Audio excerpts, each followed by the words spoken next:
안녕하세요. 정목입니다.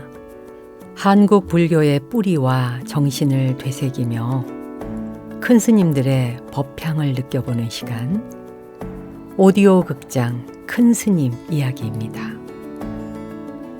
오늘은 일일 부작, 일일 불식, 하루 일하지 않으면 하루 먹지 않는다라는 계율을 엄격히 지키며 가는 곳마다 논과 밭을 손수 일구셨기에 개간선사라는 별명을 가졌던 해월 스님을 소개할까 합니다.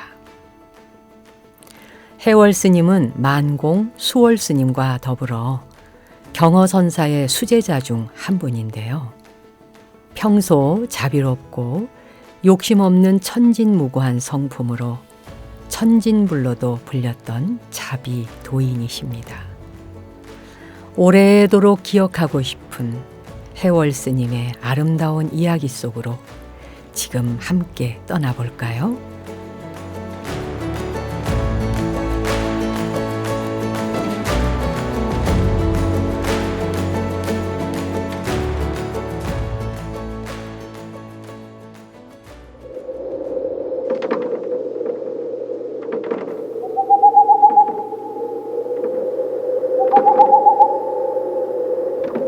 어느 추운 겨울날이었다. 경허선사를 천장암에 모시고 있던 해월 스님은 오랫동안 마음에 품었던 이야기를 경허선사에게 조심스럽게 털어놓았다. 글 공부를 하겠으니 글을 가르쳐달라 하는 간청이었다. 해월 스님은 어려서부터 글 공부를 해본 일이 없는 까막눈이었다. 해월 스님의 청을 들은 경허선사는 잠시 후 입을 열었다. 아니, 뒤늦게 무슨 글 공부를 하겠다 하고 그러느냐. 글 공부를 하는데 이루고 늦고가 어디 따로 있겠습니까? 배우면 되는 것이지요. 해월 스님의 굳은 의지를 확인한 경허선사는 그렇다면 어디 한번 배워보거라 하며 흔쾌히 허락하셨다. 해월 스님은 그날부터 경허선사로부터 수심결을 배우며 마음 닦는 법과 한문 두 가지를 한꺼번에 익히게 되었다. 해월 스님은 불교의 진리가 글자 속에 있지 않음을 깨닫고 바위 밑에 뚫린 토굴에 들어가 오직 화두 참구에만 매달렸다.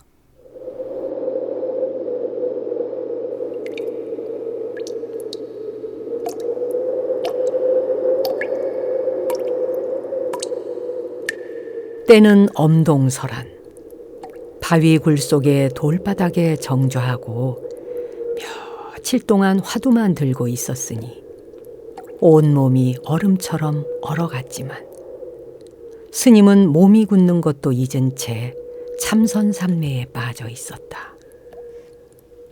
스님이 바위 밑 토굴에 들어간 지 7일째 되던 날, 경허선사와 만공 스님이 토굴을 찾았다. 해월의 몸은 이미 얼어서 빳빳이 굳어 있었다. 이것 보게 만공, 해월의 몸이 얼어 앉은 채로 굳어버렸어. 스님, 날씨가 너무 추워 얼어 죽었나 봅니다. 아니야, 눈빛이 아직 살아있으니 죽지는 않았네. 자네는 어서 가서 따뜻한 물을 좀 가지고 오게. 만공 스님은 급히 천장암으로 내려가 더운 물을 가져왔고 가까스로 해월 스님을 구할 수 있었다.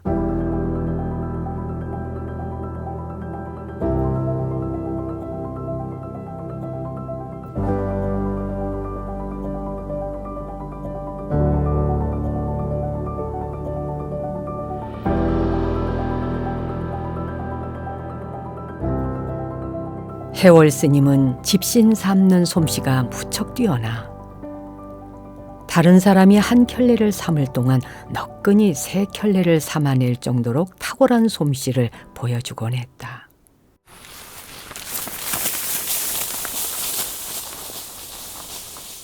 스님은 틈만 나면 집신을 삼아서 나뭇가지에 걸어 놓았는데 아무나 필요한 사람이 신도록 하는 게 큰 즐거움이었다.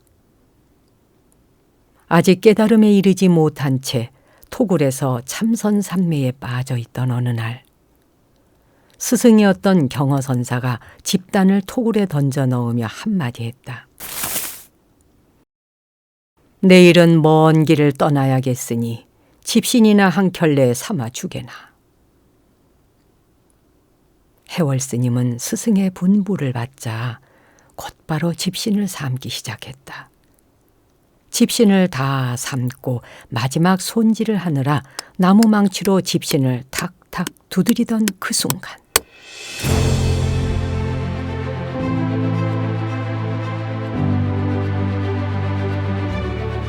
나무망치 소리에 천하의 문이 활짝 열렸다. 드디어 깨달음의 순간이 해월 스님에게 찾아온 것이었다. 해월 스님은 감격과 기쁨의 눈물을 흘리며 경허선사에게 곧장 달려갔다. 그대는 대체 참선은 무엇하러 하는가? 못에는 물고기가 뛰고 있습니다. 허면 자네는 지금 어디에 있는고? 산꼭대기에 바람이 지나갑니다. 경허선사는 그 자리에서 해월 스님이 한 소식 얻었음을 인가하고 전법 개송을 내렸다. 그대는 남쪽에 인연이 있으니 이 길로 남쪽으로 내려가게. 경허선사는 제자가 마지막으로 삼아준 집신을 신고 천장암을 떠났고, 해월 스님은 그 길로 남쪽으로 갔다. 이것이 스승과 제자의 마지막 만남이었다.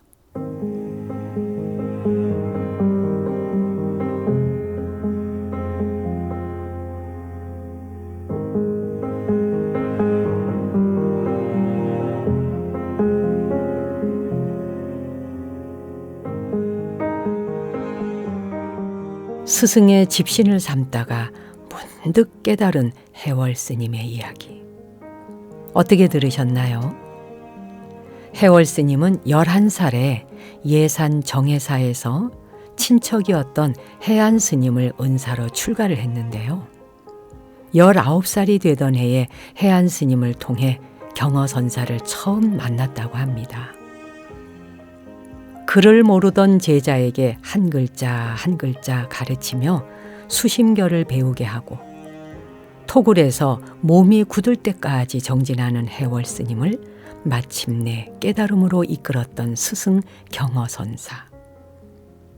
아마도 제자가 삼아준 마지막 집신을 신고 길을 나섰던 경허선사의 발걸음도 깃털처럼 가볍지 않았을까 싶습니다.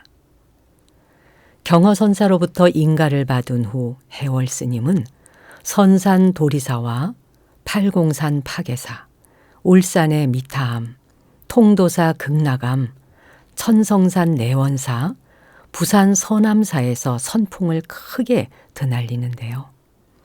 일제강점기였던 당시 스님은 안국동 선학원에서 열린 조선불교 수자대회에서 조선불교 선종의 종종으로 추대되기도 했습니다. 자, 이번에는 스님이 양산 통도사에 머무시던 당시로 한번 가볼까요?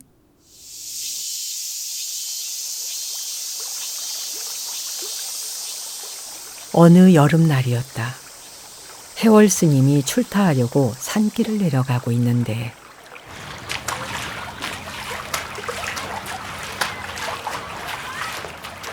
계곡에서 한 무리의 아이들이 신나게 물고기를 잡고 있었다. 스님이 가까이 가서 살펴보니 아이들이 들고 있는 바구니에는 이미 잡아놓은 물고기들이 몇 마리 펄떡거리고 있었다. 얘들아, 이 물고기들 모두 너희가 잡은 것이냐? 예, 스님, 우리가 잡았습니다. 아이들은 자랑스럽게 신이 나서 대답했다. 그러면 말이다. 이 물고기 모두 다 나한테 팔거라. 예? 물고기를 팔라고 해? 그래, 내가 값을 후하게 쳐줄 것이니 이 물고기들 다 나한테 팔란 말이다. 아이들은 물고기를 사겠다는 스님을 의아한 눈으로 쳐다보았다. 정말 값을 후하게 쳐주실 거지, 예? 그래, 그래. 그 돈으로 너희들은 사탕을 사 먹으면 그게 더 좋지 않겠느냐? 해월 스님은 기어이 아이들을 달래 후한 값을 주고 바구니에 담겨있던 물고기를 모두 다 샀다. 그런데 물고기 바구니를 건네받은 해월 스님은 그 자리에서 물고기를 그대로 냇물에 풀어버렸다. 바구니에 갇혀있던 물고기들은 이제야 살았다는 듯이 흐르는 물결을 따라 뿔뿔이 흩어져 떠내려갔고, 이 모습을 보던 아이들은 다시 소리를 지르며 물고기를 잡으러 쫓아갔다. 그리고는 여기저기서 잡았다, 잡았다 하며 소리를 지르는 게 아닌가. 결국 스님이 돈을 주고 사서 냇물에 풀어주었던 물고기들은 대부분 다시 잡히는 신세가 되고 말았다. 해월 스님은 이번에도 후한 값을 쳐주고 그 물고기들을 모두 다 사서 다시 냇물에 풀어주었다. 하지만 물고기는 또 금방 아이들 손에 붙잡히는 신세가 되었다. 해월 스님은 또다시 돈을 주고 물고기를 사서 냇물에 풀어주었다. 이런 일을 몇 번 반복하니 세상에 참 별 이상한 스님도 다 있다고 생각한 아이들은 스님을 이상한 눈으로 바라보며 물었다. 스님님, 와 물고기를 돈 주고 사서 자꾸 풀어주십니까? 왜는 인석들아, 물고기들이 불쌍해서 그런다. 불쌍해서라고 해? 그래, 험대 너희들 이번에도 또 잡을 테냐? 아이들은 그제야 멋쩍어 하며 고개를 가로저으며 시무룩하게 말했다. 인자는 뭐 고만 잡을랍니다. 아이들은 누가 먼저랄 것도 없이 고기 잡던 도구를 챙겨 산 아래로 조용히 내려갔다.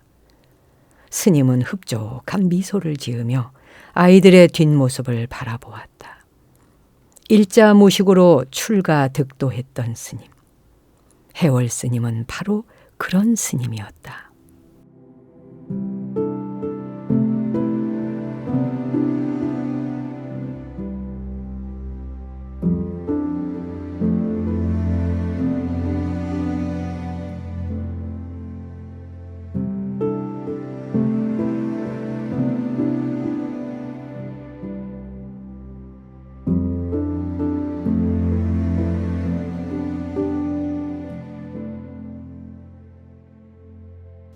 (1920년대와) (30년대) 덕숭산의 만공스님은 사찰 중창불사의 으뜸이요, 해월 스님은 개간하는 데 으뜸이라 하는 말이 퍼질 정도로 스님은 틈만 나면 괭이를 들고 황무지를 개간하여 논밭을 일구었다. 비가 오거나 밤이 되면 집신을 삼고 새끼줄을 꼬았으며 날이 개면 괭이를 들고 땅을 팠다. 이렇게 쉴 틈 없이 일을 좋아하고 농사를 즐겼던 스님은 자연히 절에서 소를 키웠고 지극정성으로 소를 보살폈다.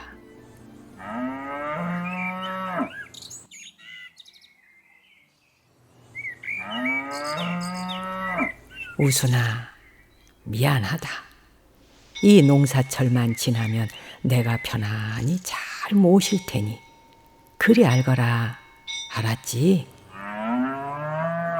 그리고 우리 우순이 너는 이 생에서 부지런히 잘 닦아서 요 다음 생에는 꼭 소의 몸을 벗어야 한다. 꼭 그리 하거라.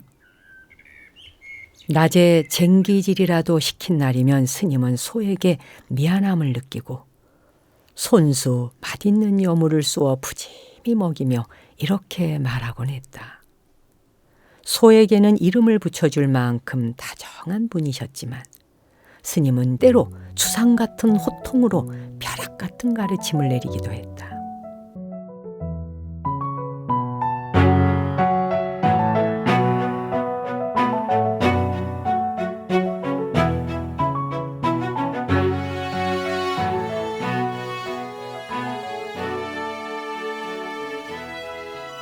부산 서남사에 머물던 때의 일이었다. 스님은 가끔 대중법회를 열고 설법을 했는데 그때 이런 말씀을 하곤 했다. 나에게는 사람을 살리기도 하고 죽이기도 하는 활인검과 사인검 두 자루의 명검이 있다. 하지만 사람을 살린다는 활인검도 사람을 죽인다는 사인검도 스님은 어느 누구에게도 실제로 검을 보여준 일이 없었다. 그래서 해월 스님이 가지고 있다는 두 자루의 명검은 그야말로 신비의 베일에 가려져 있었다. 천하의 명검에 대한 소문은 신도들의 입에서 입으로 퍼져나가게 되었다. 그 무렵 경상남도 전 지역을 관할하던 일본인 헌병대장이 이 명검에 대한 소문을 듣게 되었다. 사람을 죽이는 명검은 당연히 있을 수 있겠지만 사람을 살리는 명검이 있다니 이건 정말 처음 들어보는 소리가 아닌가. 헌병대장은 도저히 궁금증을 참을 수 없어 곧바로 서남사로 올라갔다. 사람을 살린다는 활인검과 사람을 죽인다는 사인검을 직접 두 눈으로 확인하고 싶어서였다. 그러나 마침 해월 스님은 산에 나무를 하러 가고 절에 없었다. 한참을 기다리고 있으니 허름한 차림을 한 스님이 지게에 나무찜을 지고 내려왔다. 바로 저 스님이 활인검, 사인검을 늘 가슴에 품고 다니는 해월선사라는 말을 시자에게서 들은 헌병대장은 스님의 외모를 보고 적잖이 실망했다. 아니, 활인검, 사인검, 명검을 지닌 선사라면 우선 풍모부터 그럴듯하리라고 상상했는데 나무찜을 지고 내려온 해월선사의 모습은 너무 초라했다. 하지만 궁금증을 견딜 수 없었던 헌병대장은 스님께 말을 건넸다. 스님께서 활인검, 사인검, 명검을 가지고 계신다기에 한번 구경이나 하러 왔소이다. 아, 그러신가. 그럼 보여줄 테니 나를 따라오시게. 해월 스님은 섬돌 축대로 성큼성큼 올라갔다. 헌병대장도 스님의 뒤를 따라 섬돌 축대로 올라갔다. 그 순간 스님이 느닷없이 돌아서서 헌병대장의 뺨을 후려쳤다.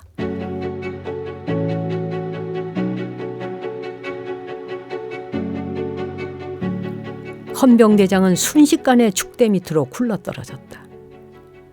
스님은 축대 밑으로 내려와 한 손을 내밀어 헌병대장을 일으켜 세우며 말했다. 방금 당신의 뺨을 때린 손이 죽이는 칼이요. 지금 당신을 일으켜 세우는 손이 살리는 칼이요.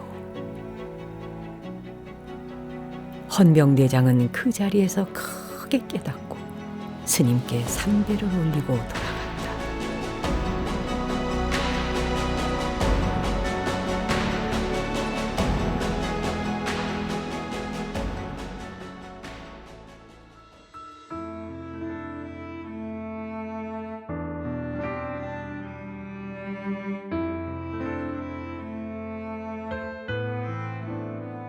사람을 살리는 활인검과 사람을 죽이는 사인검, 둘이 따로 있는 것이 아니지요.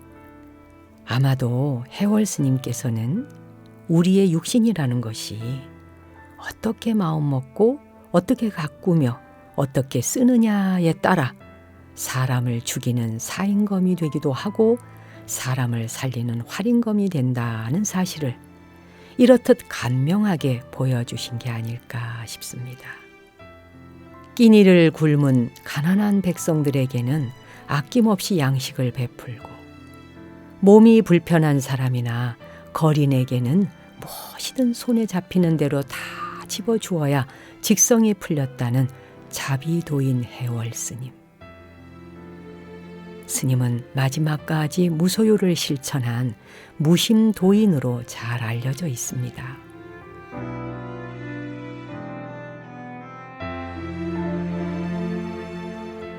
(1937년) 그해 음력 6월 16셋 날, 스님은 걸망을 등에 짊어진 채 솔방울을 따 담다가 한 손으로 소나무 가지를 움켜잡고 그대로 서서 열반에 들었다고 전해집니다.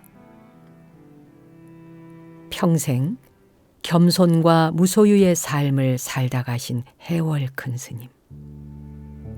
오늘의 이야기는 스님의 임종계를 낭독하며 마무리하겠습니다.